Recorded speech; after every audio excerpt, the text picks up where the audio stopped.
Praise the lord. దేవుని నామానికి మహిమ కలుగును గాక. మే 8 ఈ రోజు మనం నేర్చుకోవాల్సిన పాఠం ఈ పైన ఉన్న వీడియోని చూడండి. ఒక వ్యక్తి ఒక ఇన్ఛార్జ్ అనుకుంటా ప్రతి దాంట్లో తలదూర్చి ఏదో ప్రయత్నిస్తున్నాడు. నా అంత జ్ఞానవంతుడు, నాకున్నంత అధికారం ఎవ్వరికి లేదు అనే విధంగా ఈరోజు చాలామంది కుటుంబాలలో కుమారుడైనా, కూతురైనా, భర్త అయినా, భార్య అయినా, అల్లుడైనా, కోడలైనా మనం ఎంతవరకు ఉండాలో అంతేవరకు ఉండాలి. ప్రతి దాంట్లో తలబెట్టేసి, ప్రతి దాంట్లో ఏలు పెట్టేసి నాకు అన్నీ తెలుసు అంటే చివరికి ఈ విధంగానే అంట్లు గడిగేది కూడా వాడు రుచి చూసేసి ఇది అనుకుని ఉప్పే జల్లి వెళ్ళిపోతున్నాడు. ఈరోజు ఇలాంటి వారు బైబిల్లో ఉన్నారు. ఎవరో తెలుసా?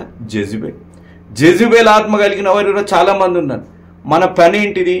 మనం కుమారుడు, కూతురు, అల్లుడు, కోడలు, భార్య, భర్త ఆ పాత్రలు పోషించాలి. కానీ ప్రతి దాంట్లో మనం తలబెట్టేసి, ప్రతి దాంట్లో వేలు పెట్టేసి నాకున్నంత జ్ఞానం అని చెప్పే విధంగా ప్రయత్నించడం మానకపోతే ఈ విధమైన గతి మనకు కూడా పడుతుంది. ఇది చాలా జాగ్రత్తగా మనం ఆలోచించాలి.